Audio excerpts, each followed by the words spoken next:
Hello, everybody. Welcome to another episode of Keeping It Real with Najeh Wilkins. Hope you guys are having a great weekend and great Thursday. And today on tap, we have three lovely guests. We're going to be starting with the Pace Academy's cross country women's coach, Jollie Cunningham. After that, we'll be getting into it with Harrison's coach, Harrison Hoya's coach, Terry Kemp. And then we'll conclude with Mr. Matthew Kelterborn, for Walton. So I'm definitely excited for the show. Jam-packed hour, but a lot of fun. So we're going to go ahead and get into it and bring in cross-country coach from Pace Academy, Jolly Cunningham. Hey, Coach, how you Hey, how doing? are you? I'm good. How are you?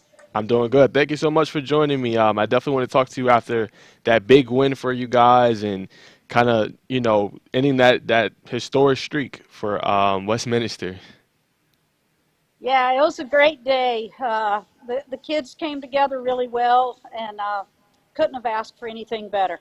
Yes, ma'am. So before we start about the state title, let's talk about some of the meets throughout the year. Obviously, I know some of the big ones are the Region Championship, of course, and then it's the Coach Wood Invitational. So starting with Coach Wood Invitational, how did that go for you?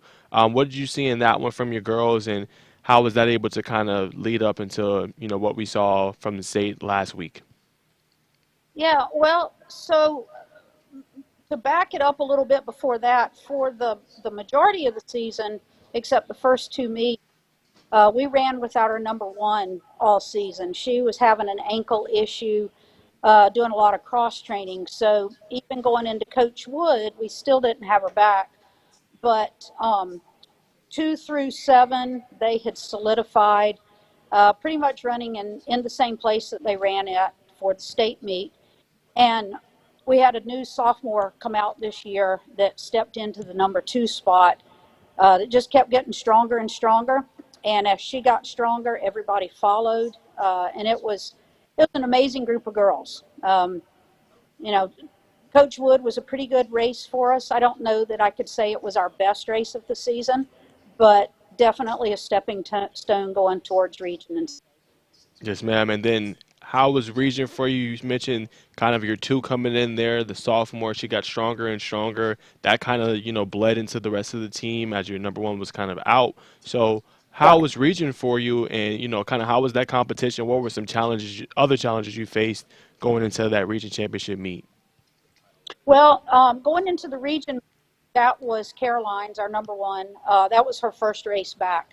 So I think it was good for her to get out there on that course. It wasn't an easy course. The terrain was pretty rough, just the way it was laid out. But the girls had an excellent race, and I think it gave Caroline confidence in her cross training that she had done, that she would be ready, capable of running state. And like I said, the rest of the girls had a great meet. Um, Once again, sort of stepping stone, moving from there on to the state meet. Yes, and now perfectly goes into my next point. The state meet, tell me how that environment was in Carrollton, the big race. Your girls played or ran extremely well. I believe you had three in the top five, four in the top 10. I mean, just Yeah. incredible. So, how were your girls able to do it? How were you able to end that kind of historic streak for Westminster? Well, I mean, all season we train out at Piedmont Park a lot, and we can simulate the state course, and then we put in extra hills. And then we always make sure we go to the Carrollton Invitational so that these girls aren't going out and see this state course the very first, for the very first time at the state meet. So they at least knew what they were walking into course wise. And we try to keep it pretty low key. We don't hype up state. It's just another race, but they know they're going to work, and you know, they pulled it together. They raced as a team, and every single of the girls pulled their weight. And we came out on top. So it was great. It was a great day. Yes, ma'am, it was. And then for you guys, this is your third straight XC title. What's going on over there at Pace Academy? I mean, I know that's not easy to do, but what's been allowing you guys to have so much success in the last couple of seasons? Um, I think these girls just really buy in to the program, and I think once you take a little bit of success, um, it's a little easier to get girls to come on out because they want to be a part of that. And it's a great group of kids. They do stuff together socially, you know, as a cross country group. They go to dinners together, they do sleepovers. So it's a close knit group. And when these freshmen come in, the upperclassmen don't look at them as freshmen. They're just other runners. And so it's that they don't feel, the young ones don't feel that they're not a part of it. That they immediately are taken in by these older girls. Yes, ma'am. And you talk about your girls buying in and kind of that rapport and relationship they all build with one another. Just what do you guys do from a conditioning perspective? I feel like every program is different. What you do in practice, Yeah, leading up to meets. You said that you don't hype up state, you don't hype up this meet. You kind of just make sure they're prepared. But from a right. conditioning perspective, how do you make sure your runners are always ready to go no matter what meet it is? Well, I mean, these kids have a summer training program, and they're meeting out at the river all during the summer if they're in town. It's certainly not mandatory, but these older kids, they'll make phone calls, hey, come on out with us, that type thing. And so they're training all summer. So when they come into the season, the majority of them are ready to, take off on some good training. And we we're landlocked. We're right here in Buckhead, so we don't have a campus that we can train on. So we go off campus pretty much the whole week, and we're going to the river. We go to Memorial Park. We go to Piedmont. Um, and we just make sure that they're doing what they should do. It's a smart group of kids. They know what it takes, and they come in ready to start as soon as school gets going. Yes, ma'am. And speaking of that and kind of building on that point, how soon does that program, that summer program start? Obviously, it's optional, but when do your girls normally start that program? Um, just as soon as school is out, they'll get the training link, and you know they'll go to town because that gives some of the track kids, distance kids, some time off. If they want to take a little bit more, or they're doing some postseason, they'll get started a little bit later, but they have the option of training all summer long. Now, do you administer the program? Like, are you someone that's there with the girls training, or do you more so let like your seniors and your upperclassmen kind of, run the program during the summer? Um, we'll meet with them, occasionally, but for the most part, they're doing this on their own. And like I said, the older kids will send out text to the group and say, "Hey, I'm going to be running at such and so." But several days a week, we'll show up out at the river and meet them and that kind of thing. So, but for the most part, a lot of our kids go out of town. A lot will go to camps, that type thing. So they're doing it on their own, on their on time. Yes, ma'am. And if you had to say from this season, what was your favorite part? What did you enjoy most about the season with your girls? Um, it's getting more normal. Uh, COVID was not fun for No. any of us. I feel like we're able to get our traditions back. The girls are able to do the social stuff that they weren't able to do back during COVID. So getting to see that camaraderie, on and off the course has been great because there was so much separation back then. So glad that is behind us.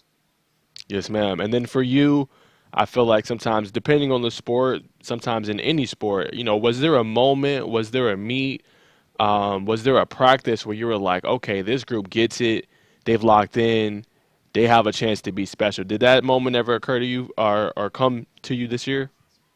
Yeah, I mean, really, from the gun at the first, it was kind of like, okay, we've got what it takes as long as we can stay healthy. Um, these girls on track, it because they had a good very first, and they only built from there. So, with the exception of Miss Caroline, there for the majority of the season, um, the positions never really changed 2 through 7. They solidified themselves early on. Yes, ma'am. And speaking of Caroline, you said that she mentioned that most of the season you kind of just got her back. She performed exceptional. She had a 19:36:29 time. She was second in the individual competition. You bringing her back next year? It'll be her senior year. Just tell me, what is she bringing to your group and your team, and how nice was it to kind of see her battling through that adversity all year long, but being able to perform brilliantly in that state meet. Yeah, I mean her potential is unreal. Her work ethic, uh, nobody else around does all the stuff that she does. She's self motivated. I never have to worry about her missing a workout or cutting something short. Wants she wants the hard stuff.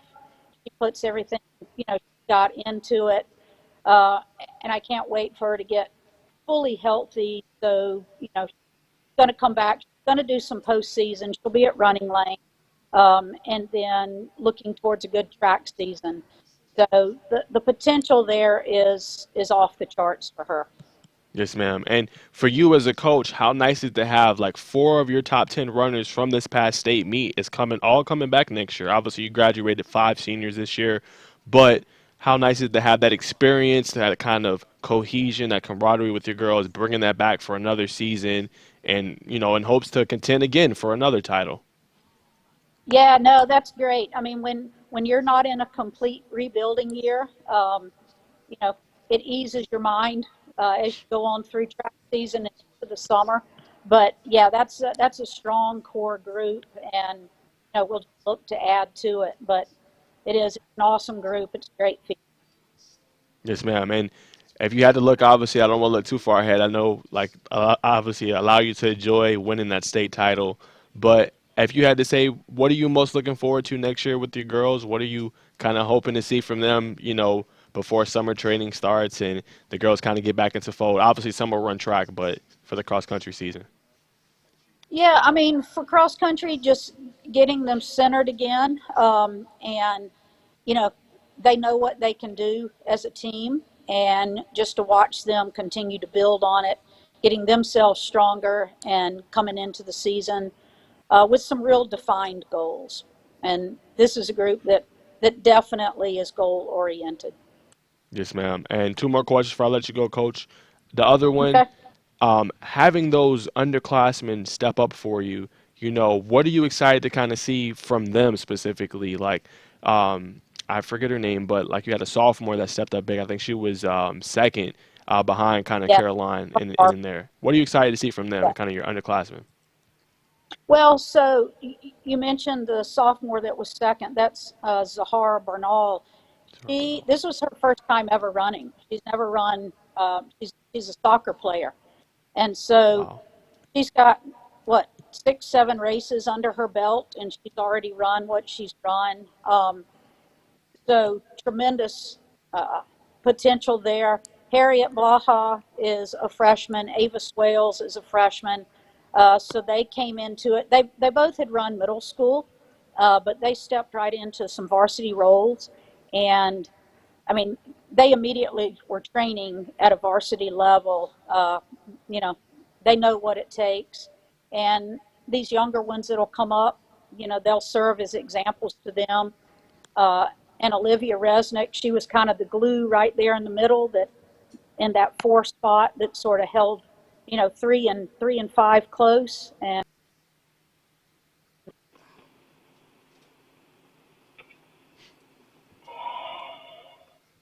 All right. Sorry, guys. Our second guest kind of came on a little bit early, but yes, I was just asking her about kind of her underclassmen that are coming next year, them taking that kind of big step.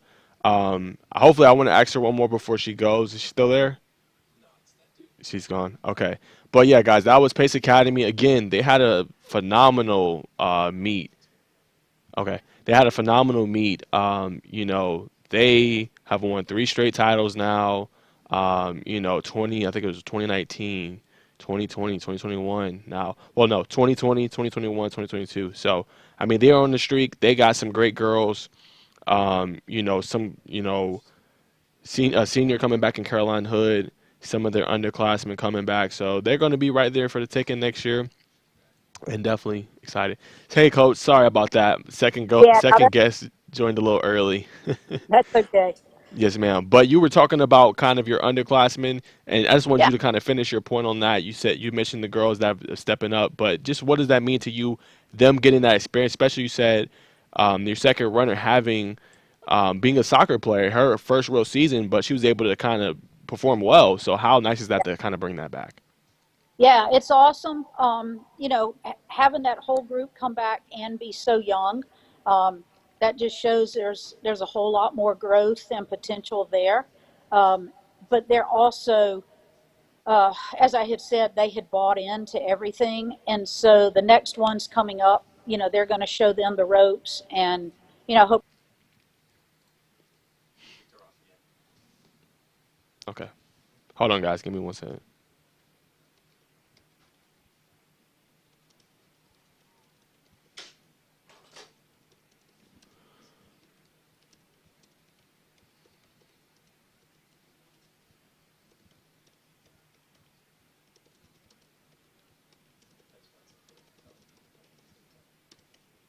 Okay, sorry about the guys. Trying to tell the second guest to join a little bit later, but I did tell them 2:20. All right, coach. My last question. I'm sorry you keep getting booted off, but this is the last one. If you had to just define this season for you, coach, in however many words, 1 word, 3 words, 5 words, 7 words, whatever it may be, what would you define this season in, a couple words just for what your girls accomplished and what you were able to do at Pace Academy this year? Yeah, I mean, just truly happiness. For these girls, for the school, because I know the hard work they put in and they got what they deserved. Simple as that. Well, again, Coach, sorry about the kind of interruptions there, but I really enjoyed talking to you, learning more about your program. Again, this is my show, Keeping It Real with Najee Wilkins. So I hope to have you on again, before next season and kind of talk to you about kind of outlook the season, players you're bringing in, some of those freshmen you're going to bring in, and even, as you mentioned, that soccer player or player from another sport kind of coming over. So hopefully I can have you on again. All right, I appreciate it. Thanks for your time. Yes, ma'am. Have a good one. You too. Bye bye. Bye-bye. All right, guys. So that's Pace Academy coach Jollie Cunningham. Really enjoyed talking to her. Was a lot of fun. Again, third straight title for them. Caroline Hood finished second in the individual competition, and there's somebody to look out for next year. They got a lot of talent that's young and it's getting hot, and you saw that when they won the state title this year for the women's and ended Westminster's historic ninth consecutive title streak. What it was going for 10, but they won 9 consecutive. So we'll be back after this break from NFHS Network.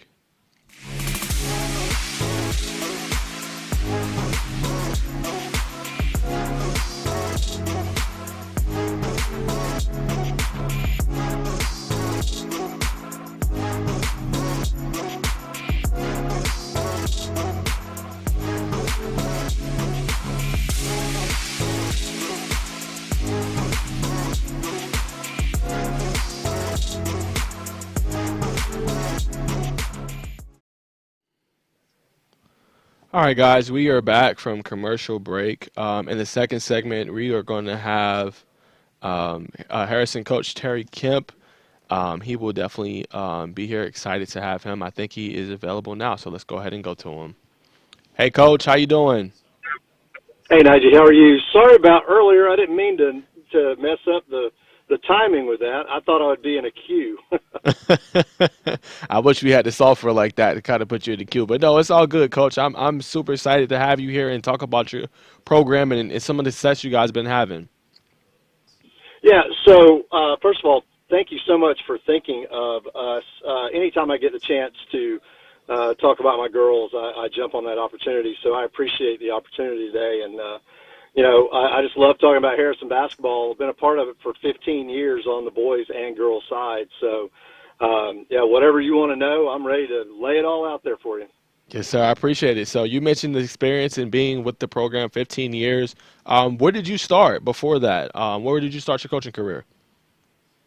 So the interesting thing about my career is this is actually my second career.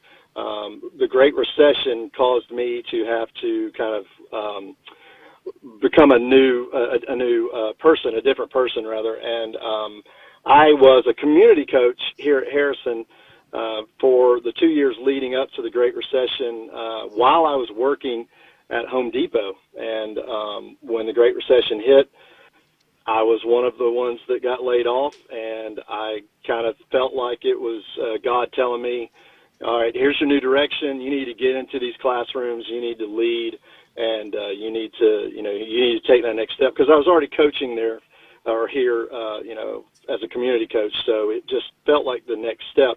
Before that, it was just, rec league and AAU and travel types of situations for coaching. So my first experience with coaching at the high school level was the freshman boys coach here at Harrison. Nice. Yeah, great story there. And look what you made of it. 15 years now and probably one of the better coaches in the state. So for you, Coach, why basketball? I feel like everybody has that sport they love. For me, obviously, number one for me is football. Then basketball is like my second love. I love basketball. Like basketball is top tier for me. So for you, Coach, why basketball? Obviously, you mentioned why you wanted to coach, but why basketball of all sports? Well, so growing up, I played a lot of different sports. Obviously, back then that was before the you got to play year-round type of attitude that a lot of different programs take or sports take now. But it was primarily football and basketball, and basketball is what I just gravitated towards. It felt more natural to me, and ended up walking on at Kennesaw State when Kennesaw State was still an NAIA school, and I got to experience about 3 months of college basketball before I went broke and, had to go back to work to pay for school. So that's why basketball, because that's always been my first love, and you never forget your first love, and it's never left me. And, I just love teaching the art and the science of the game. And the girls here at Harrison have the best attitudes in the world because I can tell them to run through a wall, and they don't ask why, they just ask how. Yes, sir. And then real quick on you, Coach, what position did you play when you were walking on for Kennesaw State or even in high school? So in high school, I was actually a post. I was a forward. And my junior year, I was the smallest post we had. We had my junior year, we were state runner-up, and it was a senior-laden team with a lot of size. So I was guarding a 6'6" Vanderbilt commit and a 6'7" Georgia Southern commit or a 6'8" East Carolina commit throughout my junior year. And that's where I learned that's where I learned to really play the game of basketball from that level. But then when I got to Kennesaw State, I realized that I was not going to be a post. And that's where I started working on dribbling and shooting, and was really more of a three in college. Again, it was only for a short time, but that would have been probably the way I was described. Got you. That's super cool, Coach. Definitely love learning more about you and kind of, how it came to be, and super cool story, Coach. But for you, let's talk about your girls. You made it all the way to the state title game. You played kind of the juggernaut, Norcross. You only lost by 4 points, 41-37. So tell me about that game, Coach. What do you still remember from that game, and what stood out? Oh, well, I remember everything from that game. I've watched it 5 times since then. Because I really feel like that location did not showcase the talent that both Norcross and what Harrison had. That location, that facility is just not a basketball-first facility. I understand why the GHSA uses it, and I was glad we were able to play in it. But you talk about 2 teams that were averaging 2 or 3 times the points we scored in that game. But you could never see either team get on track from a shooting standpoint, and so I really feel like the fans kind of they were not treated to the game they should have seen. It should have been a 72-70 type of game. We didn't shoot well. Norcross didn't shoot well, but defensively we both showed what we could do. And that was really the highlight of that game. But I look back, I had to use some timeouts early in the game, and I wish I would have had a few later. The press, even though we knew it was going to happen eventually, just still took us by surprise. And that's big stage, big game. And at the end of the day, you're coaching teenagers, and sometimes you need that timeout to get them settled down and calm down. And I wish I would have had one more, But you tip your hat to Norcross. They hit the shots when they had to. We made two mistakes, and it cost us the game pretty much after leading a good majority of it. But we talk about this all the time, my staff and I, with the girls. It really is a couple of decisions or a couple of mistakes in every game leads to the outcome, and so that's kind of what happened in that game. Yes, sir. And then last year you graduated 9 seniors on your team. What kind of impact did they have on last year's girls? And going into this season, Coach, I think you got another week before you play. How is it for you replacing so much experience you had on that roster?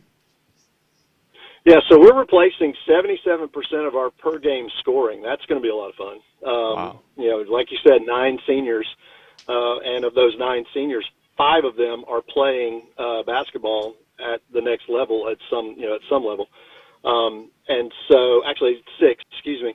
And what they did is they really tried to pass on work ethic and how we do things here to the class, the class behind them, and then the class 2 classes behind them, which is that's our core strength right now, because we've got 5 sophomores who are going to really be important for this year and going forward. We have a small senior class this year. We only have 2 seniors, only one of which we had last year. So those 9 seniors last year really. They really tried to put a lot of those qualities that they had grown and developed in their 4 years here into that freshman class at the time, and then also the other classes. And so our big,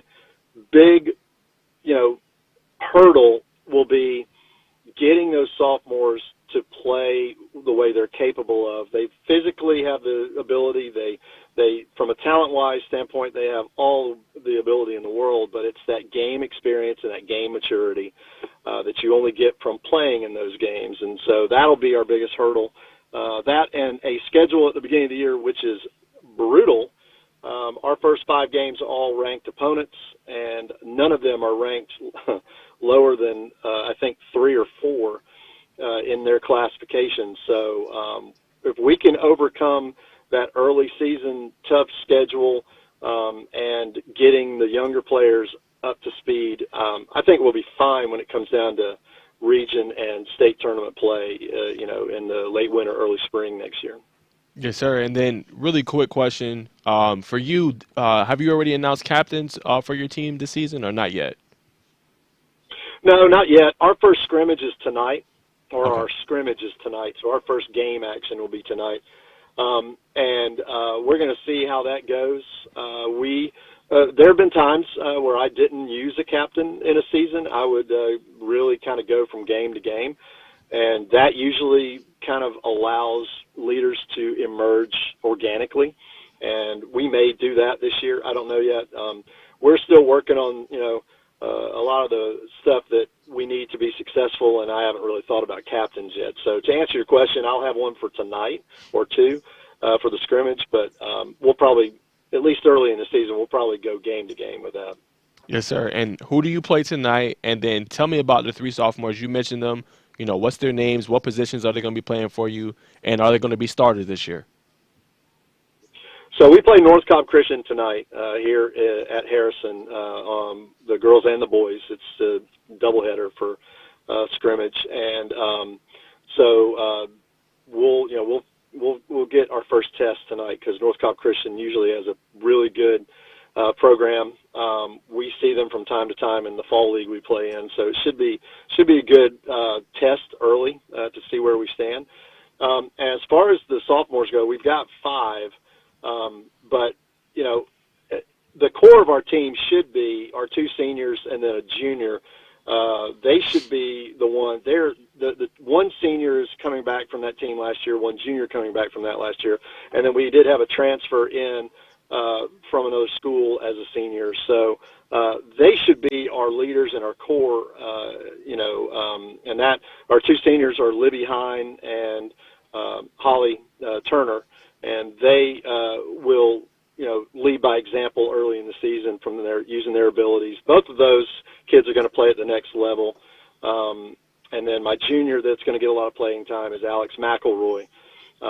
She's been playing varsity since she was a freshman, so she will help us a lot. But then that sophomore class is where we get into the possibilities. There's a shooting guard on that team. Her name is Sloan Vick. She is the third Vick to play for us. Her two sisters are now playing at Georgia College and State University. Sloan is probably our most accurate shooter. Good ball handler. She can play the one or the two. We've got another guard who's coming off a knee injury. Her name is Hope Mitchell. Lots of talent. Trying to play her way back from a knee injury. She could play one or two. Then we've got a wing combo player. Her name is Ellie Peterson, and she has probably improved the most in the last 6 to 8 months. Got a nice mid-range jump shot. She plays with a little bit of fire. Not afraid to get in there and rebound and bang around, down low a little bit if we need it. Harper Smith is a post that we have who has also gotten a lot better in the last 6 months. She has the mindset of a 6'6" dog, and she's about 5'8", 5'9", and definitely probably one of our more edgy players, and we're going to lean on her a lot. Then we've got KJ, Kennedy Jones, another post wing. She's left-handed. She can slash. It's tough to stop her when she decides she wants to go left, but she's also athletic enough where she can get rebounds, and she can do a lot of things. And so that group, you throw them in with the two seniors and the one junior, it's going to be some combo of them that start most nights.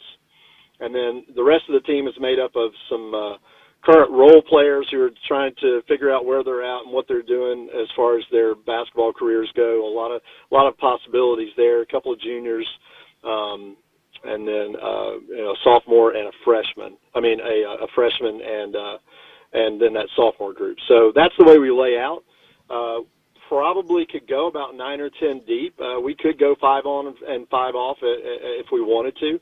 Once we get everybody back healthy, we've had a little bit of an injury bug early in the season. So I think we'll have multiple starting lineups at least early in the season until, we really start to see where the roles emerge. Yes, sir. And real quick, let's talk about last year. You guys went on a 12-game winning streak. You played equally probably as hard of a schedule last year, but your girls overcame it, battled through adversity, went on that, big streak. So, how were they able to do that last year? And then obviously the ones you have returning this year, what can they, take from that and kind of build into the season?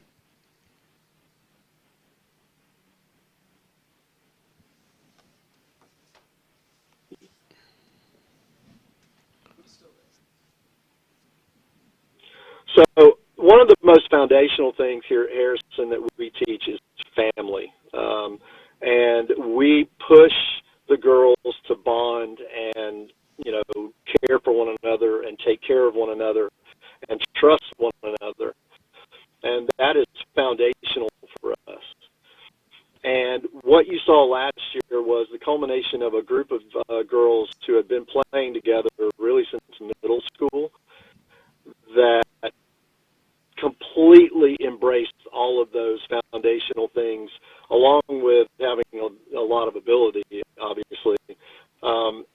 And that is why we were able to run off the streak that we ran off last year.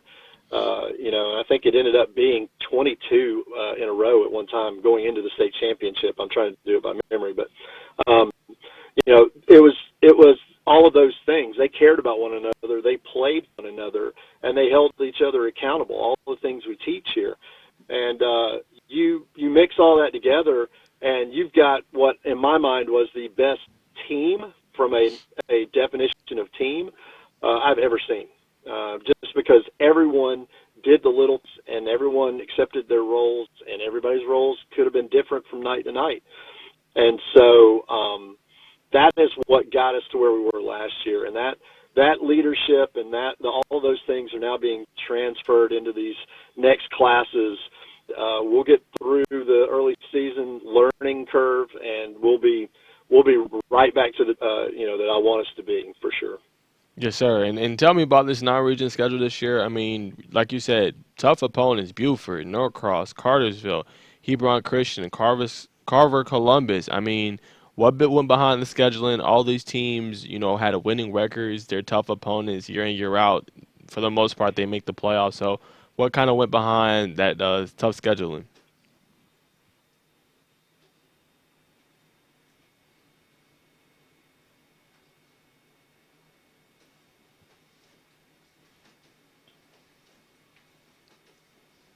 Can you hear me, Coach?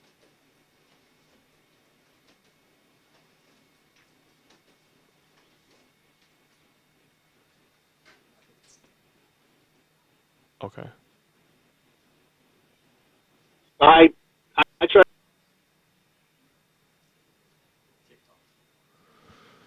Nice. All right, guys. That was Harrison, head coach. Definitely enjoy learning a lot about him. I definitely have to bring him back on the show. Okay, I definitely have to bring him back on the show and talk to him some more. I hate that it got cut short like that, but definitely gonna bring him back on. But yeah, Harrison. I mean, last year, just real quick about them before I bring the third guest on. I mean, they made it all the way to state title game, 41-37. Lost to Norcross. We know Norcross is the creme de la creme, the juggernaut team that's always there year in, year out, and it really makes the difference. So, but I think they got a good team. They're bringing back this year. They're bringing back a little bit of experience. They're bringing in some good players, and they can really build their sophomores in order to kind of make a difference and seeing what they can bring to the team. So they got a scrimmage tonight against North Cobb Christian. So I think that'll be interesting, the result of that one, and just kind of seeing how they will perform. But definitely excited to watch Harrison this year and see what they're able to do.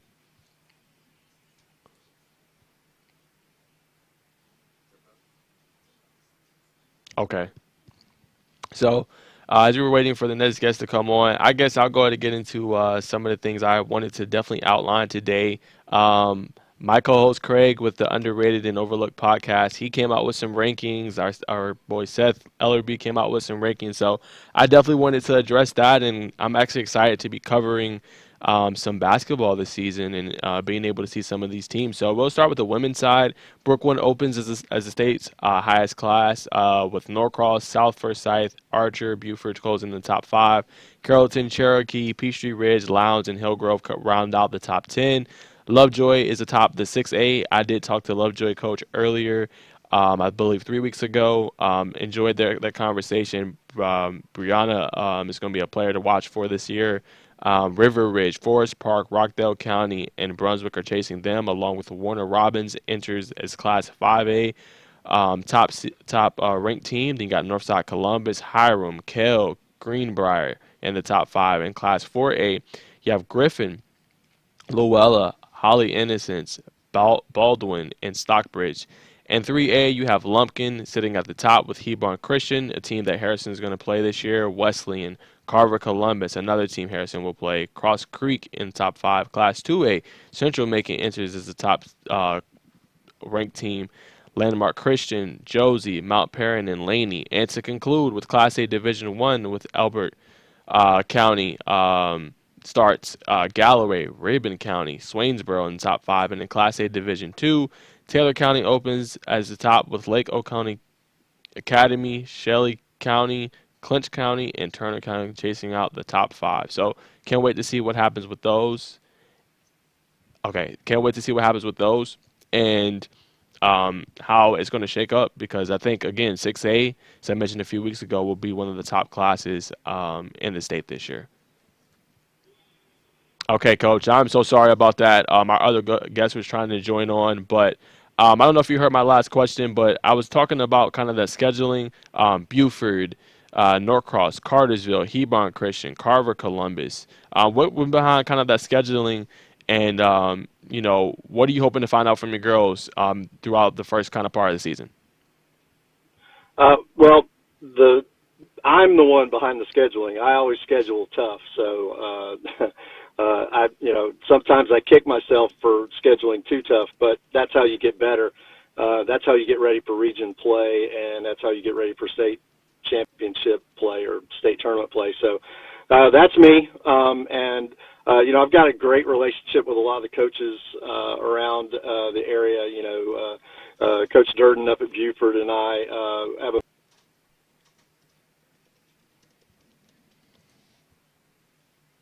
All right, guys.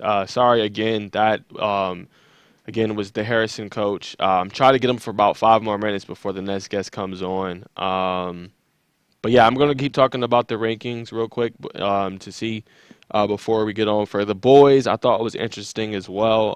We had Wheeler, Class 6A debut at number one. They were the reigning Class 7A state champion. Norcross at two for the men's, and then at three would be Buford. Four is Pebblebrook. Five, Grayson. To round out the top five, we have McEachern, Newton, Berkmar, Osborne, and Carrollton. In Class 6A, Grovetown returns to one. Number two is Hughes. Three is Jonesboro. Four, Alexander. Five, Etowah. Marist moved up to Class 4A. They debut there at number six. And then Sequoia, St. Pius, Lanier, and Paulding County rounding out the poll. Real quick in 5A, Cities is number one. Number two, Eagles Landing. Three, Tucker. Four, Chapel Hill. And five is Kale. And 4A, McDonough debuts at number one. Two, Pace Academy. Um, and then two-time state defending champion Cross Creek tops the 3A poll with Sandy Creek, Monroe 3, 4, Johnson, Savannah. And then in 2A, really quick, defending state champion Westside Augusta debuts at 1 ahead of Spencer and Drew Charter, which won Class A public state crown last season. Kings Ridge gets the nod for number 1 in Class A, and Green Forest Christian tops the Class A Division II poll. But yeah, those are the rankings. Make sure you go to scoreatl.com to get the full list. That's what we got for basketball season, as it's about. Some action actually kicked off last night, some scrimmages, but I believe a full official action will kick off next week. So, we have a guess. Hmm. Oh, yeah, we're going to go cut to break really quick, and then we'll be back after this.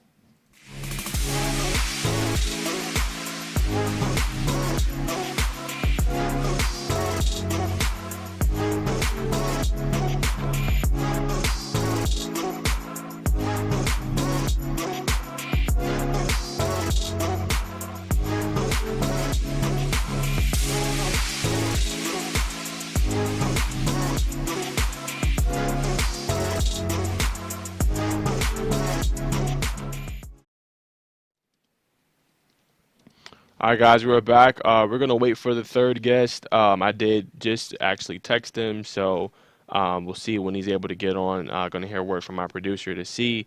But I'm gonna keep going. I want to do some more recaps I had. Volleyball recap. That's just from Craig Sager. He outlined what kind of happened in the volleyball and on scoreatlagain.com. But in the 5A finals, Great Atlanta Christian faced off Area 6 rival Chattahoochee. This was their fourth time meeting this season, third time in the last month. They rallied back after dropping the first set to a close and a thrilling finish, 3-1 victory. They lost 21-25, then they won 26-24, 26-24, 25-18. The Spartans won their first ever state title last season in Class 3A, and they secured back-to-back crowns out of Class 5A. So Class 4A was Pace Academy and Lovett. Pace Academy, again, they won the girls cross-country title this season. But the girls, again, balled out in volleyball. They won 3-0 against Lovett. They capped a 42-1 season in a 3-0 sweep, 25-11, 25-13, 25-20 over their Area 5 rival Lovett to clinch the program's sixth straight state title. So a lot of dominance there in Pace County. Moving on to 7A was Buford Lambert. I did talk to Lambert coach last week, volleyball coach. I thought they had a great set of talent. Jordan White, Megan as well. I thought they had the players in order to contend. But Buford, they were able to kind of close it out. This is a back-and-forth 5-set marathon with a 19-17 victory and decisive fifth set to win their third straight title for Buford.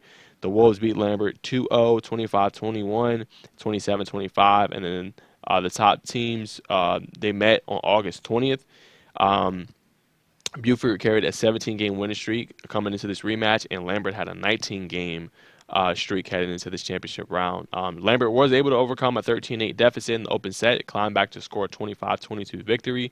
Buford responded, winning the next set 25-18 and cruised to a 25-15 victory in the third set to take a 2-1 lead. Lambert kept the championship hopes alive, closing out the fourth set 25-23 before Buford triumphed in the fifth set.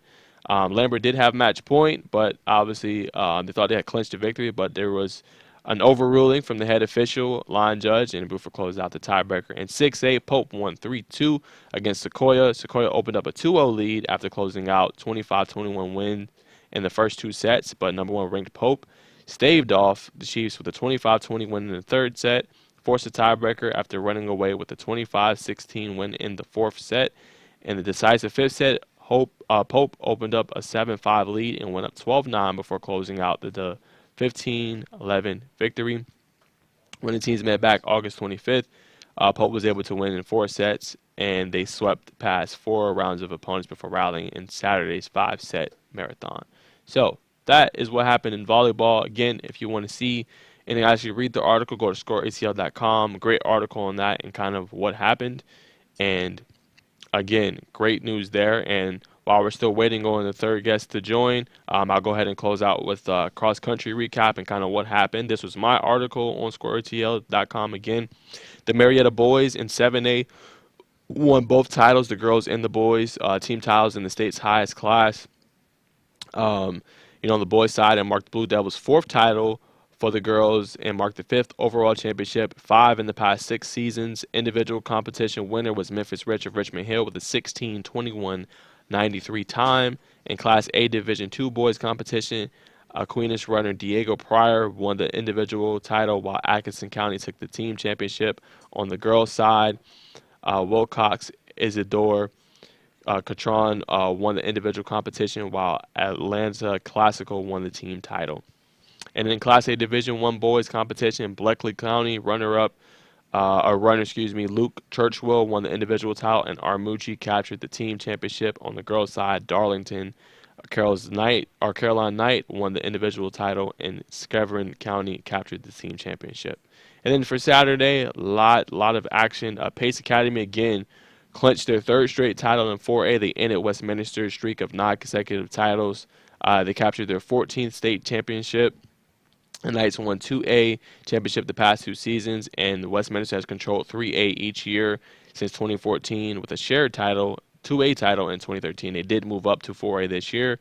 And then for the boys, Westminster won the program's 30th state title, 6th consecutive championship after Esfan Daya and Joseph Jakut finished in the top 4 in the individual competition. Alex Harambe won the individual competition for East Forsyth.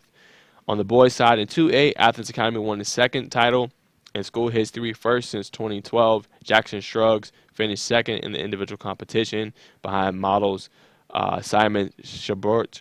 On the girls' side, Savannah Arts Academy won its first state title by Margaret Wade, who finished first in the individual competition with a 19:27.12 run time. In Class 3A boys, Oconee County was dominant and finished 64 points ahead of the next closest opponent, marking the third title in school history. Aaron Bodrick won the individual championship for Oconee County. For the girls, Wesleyan won his third straight title and 8th in team history after 3 of his runners finished in the top 10. In Class 5A, Decatur swept the event, winning state championships on the boys and girls sides of the class. The boys won the program's third in the last 4 years for the girls and marked the first ever title for Decatur. Diego Santiago won the boys' individual competition for Chattahoochee. For the girls, Decatur's own Gabriella Mallerba won the individual competition. And last but not least, the 6A, North Atlanta won the team's first state title, led by Sumner Kirch and Truman Thompson, who finished in the top 7 in the individual competition. Marist runner Tommy Latham won the Class 6A individual competition, and for the girls, Marist won the team's 23rd championship and 3rd straight title.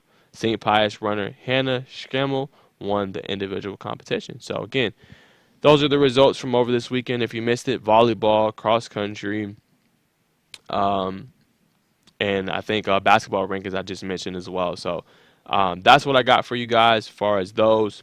Definitely a lot of fun, talking about that. And I can't wait to see some basketball since we are now in basketball season. And actually, we got state playoffs kicking off It's going to be a lot of fun, some Class A.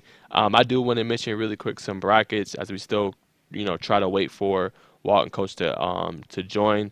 Definitely want to talk about some of these matchups. And Craig is actually going to be on tomorrow with his show, breaking some of this stuff down. So, real quick, I just want to talk about some of the matchups. Let's see. All right, so some matchups sent out to me in 7A. I think an interesting one would be Brookwood and no, let me see. Pebblebrook and Coker County. I think will be interesting. Coker County has kind of came out and have had a dominant season. They were on a collision course with Valdosta at one point. They both were undefeated, but they took control and won their region. I'm curious to see how Valdosta is going to bounce back against Westlake. Westlake is another team that's historically always good in football. They had a good year. They kind of stumbled towards the end, and usually, don't want to see a team stumble. Usually, that's not a good thing going into the postseason. But they have a really good defensive line led by Eric Brantley Jr. So I'm curious to see how they're going to look out in that one. That would be a very good matchup, I think. Another matchup I'm keeping my eye on is obviously Lowndes and Carrollton. Can Carrollton handle it? They have the team. Julian Lewis, freshman phenom, has had a great season. Bryce Hicks is another player that's good for them. Caleb Odom. Can they, advance to the next round? Can they continue to build on what they've done this season? Can Lowndes do an upset? We've seen them upset Grayson earlier this year. Probably not having the season they wanted, but they did get to the postseason as the 4 seed from Region 1. So, kind of how would that look for them? How will they match up? How will they play? And then Parkview. Parkview last week got a big victory against Grayson. They were able to come in there and win that game on the road, almost fighting for the playoff lives. They were 2-2 to that point, close loss to Newton. Will they be able to continue that momentum and defeat Marietta, a team that was able to lock up the 2 seed for them? So that's what stands out to me in 7-8. It is wide open. Again, we mentioned some of our sleepers, contenders in our show, Underrated and Overlooked podcast. Make sure you check that out as well. That's on our YouTube page and wherever you get podcasts. 6-8 for me. I'm curious to see how Douglas County is going to look against Alatoona. Douglas County is one of my sleepers. I think they are a very good team. Led by Sire Hardaway, had nearly 500 yards passing in the last game, 463 yards passing, 3 touchdowns. Did have 2 turnovers, but I think the way he throws the football, I think he's just very underrated. He's a guy that's just a difference maker. Sakai Woods at the linebacker position. Then you throw in Zachariah Keefe on the edge. Then their playmakers offensively, Monte Gooden, Deuce Alexander, James Johnson, who plays Deuce Alexander plays both sides of the ball. I think they're going to be dangerous. Their next matchup will be the winner of Lanier and Roswell. So that second round matchup could be very interesting, definitely. And also, how will Gainesville look? Will they be able to clean up some of those errors they had this year? Just as far as the penalties perspective, obviously, this is Langston Hughes' championship to lose. They have a very good team. Prentice Aaron Nolan, Bo Hughley, Jelani Thurman, just studs all over the field. They were able to get JoJo Stone, who transferred over there from Grayson. Just how will they look? Will there be any kind of remote competition? They've went through their region. They went through their non-region schedule with ease, relative ease at that. Very good team. Coach Boone is doing his thing over there, having them perform phenomenally, I think. And then I wanted to shout out North Atlanta. They were able to kind of overcome, they had a great start to the season as they did last year, but they weren't able to get into the postseason. But this year they are there. They'll be playing Lovejoy, so that'll be an interesting matchup with them. They are Region 4, Team 3 there, so that'll be definitely an interesting matchup to keep an eye on as well. Curious to see how they're going to look and how they're going to perform. And then how does North Forsyth look against Blessed Trinity? North Forsyth was up into the end in it against Gainesville, but kind of they couldn't really stop their playmakers. Darius Kennan kind of went off. Travion Watson was able to catch a touchdown, put it away. But how would it look against a run-dominant team in Blessed Trinity? So that'll be an interesting test, I think, to kind of see how would they look, how would they perform in 6A. And then in 5A, I think this is a kind of a toss-up.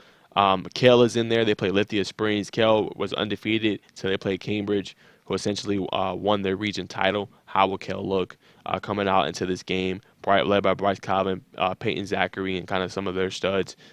Cambridge, again, when you're playing late in the postseason, you're playing, dominant teams and you're playing in the cold, you got to be able to run the football. And they can do that with their offensive line. Their offensive line is very good, and they beg their coach to run the football. So that is a team, obviously, to keep an eye on as well. That team, I think, will be dangerous. They are 1 seed. They will be hosting Jackson, Atlanta. That's will be an interesting matchup. And then you have Cartersville and Clark Central in the other bracket. How will Cartersville, a team that's known, um, you know, as a story program, they perform well. Every year they're always in there. How will they look this year? Statesboro down there will play Dutchtown. Dutchtown is probably the team that you probably going to see in the state championship game. I think they have everything they need in order to contend in 5A. So those are some of the teams I keep my eye on, see how they perform. And then the 4A, this is the last one I'll cover before we kind of wrap the show. I actually came out with a bracket, or actually, excuse me, not a bracket. I actually came out with a game of the week story between, I think it's a great matchup, Burke County, LaGrange. I think that's the best matchup of the whole bracket. Just starting in round one for me in 4A. Burke County's dealt with so much. Their coach, suffered a heart attack on the sidelines against Wayne County. They played 3 games in 9 days. But yet here they are. They're here competing. They're 8-2, and they're still contending completely. Look out for Brandon Lively. Look out for their running backs. Look out for their quarterback Marshall Flowers. See how he's going to perform. This is a team that's just dealt with so much adversity, but never complained, never wilted, and here they are, ready to contend. So that would be an interesting matchup against them, against kind of LaGrange, who's very has a lot of speed. Offensively, they like to run the football. Malachi Renderfranden went down, I think it was week 4 with a broken collarbone, so he's out. They're kind of sophomore phenom. He recently got an offer from Coastal Carolina, but AJ Tuckers has stepped up big. Jonathan Keys has stepped up big, so I'm curious to see how that running game is going to look for them coming into this game. And LaGrange got out of a very tough region. I mean, that region had Troop, Trinity Christian, Whitewater, Stars Mill. And Stars Mill, a very talented team, did not get in. So I'm curious to see how LaGrange is going to look in this game. Home game for them. Their kind of standard is not just beating a heated rival like they beat last week against Troup County. They want to essentially win region championships, win state championships, and they want to contend. I think they have a roster in order to do so. Some of the competition obviously in 4A will be Troup County, who I believe is maybe on the opposite bracket. Troup County will actually play New Hampstead. Holly Innocence will play Hampton. Whitewater will play Benedictine. Haville Charter will play Stockbridge. Stockbridge is a sleeper also in there. They won their first region title in I think a long time. Cedartown will be another team. I didn't mention against Cedar Shoals. Cedartown will be another, I think, tough matchup out there in 4A. But 4A, a little underrated, but 4A will be some good competition. Definitely. Trinity Christian plays Wayne County. Perry's going to play Shaw.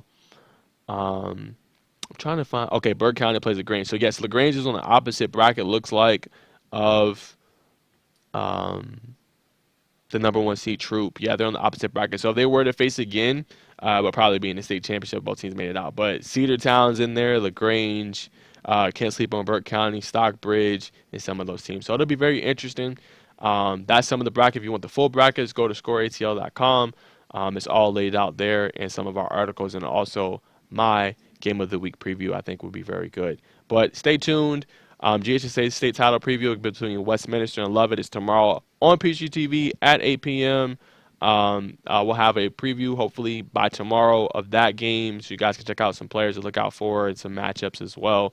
And we'll be back tomorrow for Craig's show, Drive for the GHSA state title with some of the guests. I'm definitely excited for that. And thank you for tuning in to another episode of Keeping It with Najeh Wilkins. Sorry about some of the delays and interruptions, but we'll be back next Thursday for another episode. It'll be a lot of fun, and enjoyed talking to the guest today, Jollie Cunningham, the Pace Academy cross country coach, and also the Harrison coach, Terry Kemp. It looks like they got a great program there. So we'll see you guys next week.